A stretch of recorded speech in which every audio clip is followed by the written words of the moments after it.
अरे ओ बूढ़े, हटो यहाँ से। यह स्विट्जरलैंड की मशीन है, तुम्हारे बस की बात नहीं। अगर कल सुबह तक यह घंटा नहीं बजा तो मेरी नौकरी जाएगी और तुम जेल जाओगे। साहब का घमंड तब टूटा जब उस बूढ़े ने कांपते हाथों से मशीन पर कान लगाया। रतनगढ़ की पुरानी रियासत में उस रात सन्नाटा नहीं बल्कि एक अजीब सा शोर गूंज रहा था। यह शोर उन मशीनों का था जो शहर के बीचों बीच खड़े विशाल शाही घंटाघर के अंदर चल रही थी।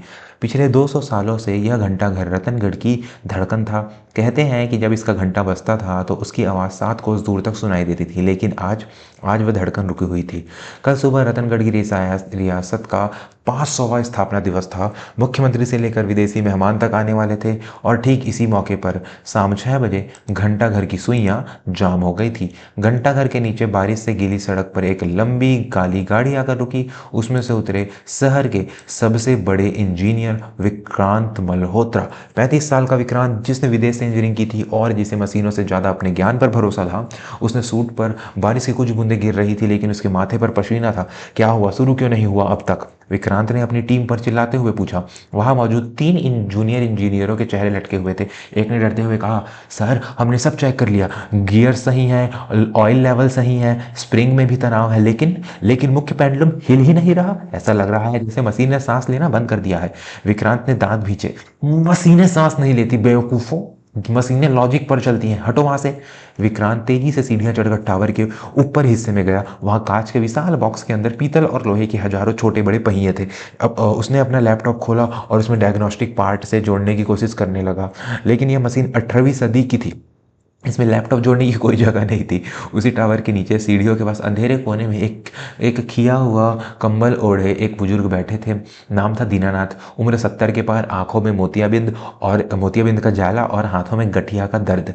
दीनानाथ पिछले 40 सालों से इस घंटा घर की सफाई करते थे, लेकिन पिछले महीने ही नई कंपनी ने ठेका लिया और उन्हें बूढ़ा और बेकार कहकर निकाल दिया था। दीनानाथ अपनी धुंधली आंखों से ऊपर देख रहे थे। उन्हें दिखाई कम देता था, लेकिन सुनाई बहुत तेज देता था। वो अपनी लाठी के सहारे धीरे धीरे ऊपर चढ़ने लगे। ऊपर मशीन रूम में हड़कंप मचा था। रात के 10 बज चुके थे। सुबह 5 बजे पहली आरती के साथ घंटा बजना जरूरी था। अगर नहीं बजा तो कंपनी का ठेका रद्द और विक्रांत की खाक साख मिट्टी में। तभी दीनानाथ की लाठी की ठक ठक आवाज सुनाई दी। विक्रांत ने मुड़कर देखा और उनका गुस्सा 7वें आसमान पर पहुंच गया। ए सिक्योरिटी, इस भिखारी को यहाँ किसने आने दिया? विक्रांत ने दहाड़ा। दीनानाथ ने हाथ जोड़े। उसकी आवाज में कंपन था, लेकिन शब्दों में ठहराव। साहब, मैं दीनानाथ हूँ। मैंने अपनी पूरी जवानी इस मशीन की सेवा में निकाल दी। अगर आप इजाजत दे तो मैं एक बार देखूं। विक्रांत हंसा है, एक कड़वी अपमानजनक हंसी। एक सफाई वाला? हम यहाँ करोड़ों के इंस्ट्रूमेंट लेकर खड़े हैं, इसमें हमसे नहीं हो रहा और तू अपनी लाठी से ठीक करेगा? निकल यहां से, सबसे पहले कि मैं पुलिस को बुलाऊं। दीनानाथ ने अपमान का घूंट पी लिया। वह जाने के लिए मुड़े ही थे कि मशीन के अंदर एक जोर की कड़क आवाज और आई और धुआं निकलने लगा। जूनियर इंजीनियर चिल्लाया, सर ज्यादा दबाव से मुख्य धुरी गर्म हो रही है, अगर इसे जबरदस्ती घुमाया तो यह पिघल जाएगी। विक्रांत के हाथ पांव ठंडे पड़ गए। अगर धुरी पिघल गई तो इसे ठीक होने में महीने लगेंगे। कल की बेइज्जती अब तय लग रही थी। दीनानाथ दरवाजे पर रुके। उन्होंने बिना मुड़े कहा, साहब, बुखार में मरीज को दौड़ाया नहीं जाता, उसे आराम दिया जाता है। मशीन गर्म हो रही है क्योंकि वह रो रही है, आप उसकी तकलीफ नहीं सुन रहे। दोस्तों, कहानी में आगे बढ़ने से पहले एक छोटी सी विनती। हम आपके लिए ऐसी ही पारिवारिक और दिल को छू लेने वाली कहानियां बहुत मेहनत से लाते हैं। अगर आपको हमारी मेहनत पसंद आ रही है तो अभी इस वीडियो को लाइक करें और हमारे चैनल को सब्सक्राइब कर लें। हमारा आपका एक क्लिक हमें ऐसी और कहानियां लाने का हौसला देता है। विक्रांत के पास अब कोई रास्ता नहीं था। उसका अहंकार उसे रोक रहा था, लेकिन उसका डर उसे झुकने पर मजबूर कर रहा था। उसने एक गहरी सांस ली और कहा, ठीक है बाबा, तुम्हारे पास 10 मिनट है। अगर कुछ बिगाड़ा तो बुढ़ापा जेल में कटेगा। दीनानाथ धीरे धीरे उस विशाल मशीन के पास गए। उन्होंने अपने कांपते हाथों से ठंडे पीतल को छुआ, जैसे कोई पिता अपने बीमार बच्चे के माथे को छूता है। उन्होंने अपना कान सबसे बड़ी गरारी गियर में सटा दिया। उन्होंने अपनी आंखें बंद कर ली। कमरे में सन्नाटा था, सिर्फ बारिश की टप टप और दीनानाथ की भारी सांसें सुनाई दे रही थी। दीनानाथ ने अपनी जेब से एक छोटी सी जंग लगी हुई लोहे की डिब्बी निकाली। उसमें कोई महंगा ग्रीस नहीं था, बल्कि पुराना जमा हुआ बादाम का तेल था। उन्होंने अपनी उंगली से थोड़ा सा तेल निकाला और एक बहुत ही मामूली से दिखने वाले छोटे पेच स्क्रू पर लगा दिया, जो मुख्य मशीन से काफी दूर कोने में था। जूनियर इंजीनियर फुसफुसाया, यह क्या पागलपन है, खराबी मेन गियर में है और ये वहां तेल लगा रहा है जहाँ कोई लोड ही नहीं है। विक्रांत चुप था, वो बस देख रहा था। दीनानाथ ने फिर अपनी थैली में एक छोटा सा लकड़ी का हथौड़ा निकाला। उस पर खिलौने जैसा लग रहा था। उन्होंने मशीन के एक हिस्से पर जहां दो दांतें आपस में मिल रहे थे वहां बहुत ही हल्के से ठक ठक ठक 3 बार मारा। चोट इतनी हल्की थी कि शायद मच्छर भी न मरे, लेकिन उस विशाल कक्ष में वो आवाज गूंज गई, हो गया। दीनानाथ ने धीमे स्वर में कहा और पीछे हट गए। विक्रांत चिल्लाया, क्या हो गया? कुछ नहीं हुआ, मशीन अभी बंद है, तुमने मेरा वक्त बर्बाद किया। वह दीनानाथ को धक्का देने ही वाला था कि तभी क्लिक, मशीन के अंदर से एक हल्की सी आवाज आई, फिर एक और फट। फिर जो हुआ उसे देखकर सबकी आंखें फटी की फटी रह गई। वह विशाल पेंडुलम जो पिछले 6 घंटों से हिला भी नहीं था, अचानक अपनी जगह से इंच भर खिसका, फिर वापस आया और फिर टिक टॉक। विशाल पहिए जो किसी मरे हुए हाथी की तरह शांत पड़े थे, अंगड़ाई लेकर जाग उठे। जंजीरें खींचने लगी। मशीन की घबराहट ने उस सन्नाटे को संगीत में बदल दिया। विक्रांत मुख का मुंह खुला का खुला रह गया। उसने दीनानाथ की तरफ देखा जो अब कोने में बैठकर अपनी लाठी पोंछ रहे थे। यह कैसे संभव है? विक्रांत बुदबुदाया। हमने हर सेंसर चेक किया था, वहां कोई खराबी नहीं थी। दीनानाथ मुस्कुराए, एक उदास मुस्कान। साहब, आपने मशीन को देखा, मैंने उसके दर्द को सुना। यह मशीन पीतल की है और बाहर बहुत है। ठंड से धातु सिकुड़ जा गई थी। वो जो छोटा पेंच था वह सिकुड़न की वजह से लीवर को कस रहा था।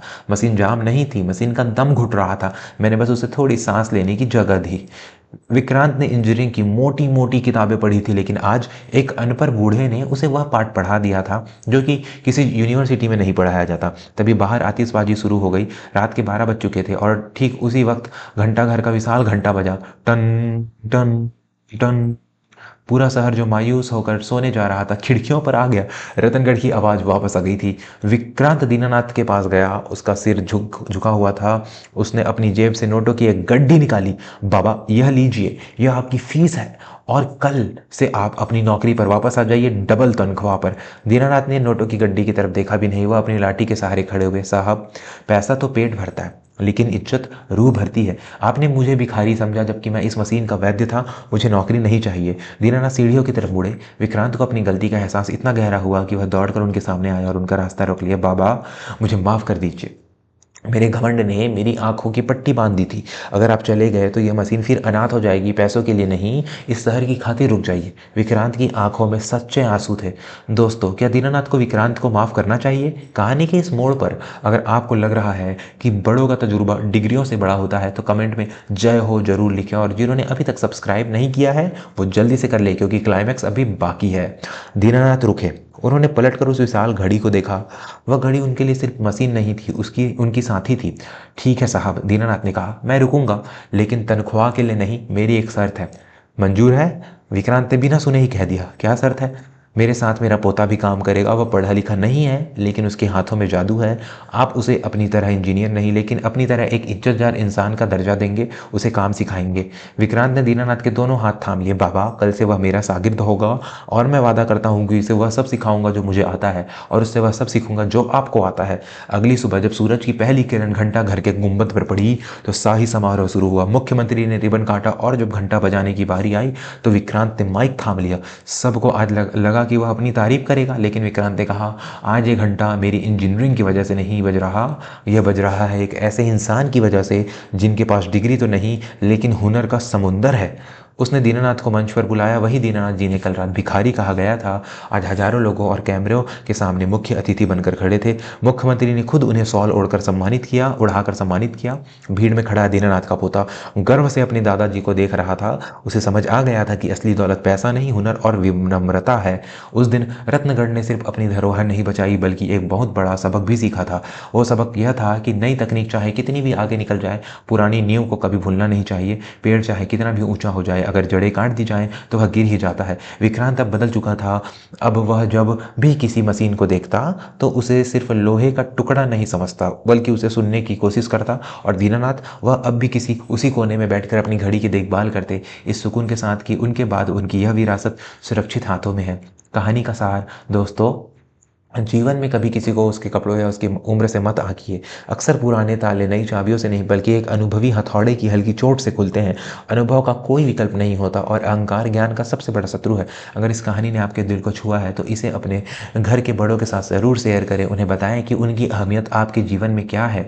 जाते जाते एक बार फिर याद दिला दूँ, अगर अभी तक आपने हमारे चैनल को सब्सक्राइब नहीं किया है तो नीचे दिए गए लाल बटन को दबाकर हमारे परिवार का हिस्सा बन जाइए। हम वादा करते हैं अगली कहानी इससे भी ज़्यादा बेहतरीन होगी। कमेंट में ज़रूर बताइएगा कि आप यह वीडियो किस शहर से देख रहे हैं। अपना और अपने परिवार का ख्याल रखिएगा। धन्यवाद। जय हिंद।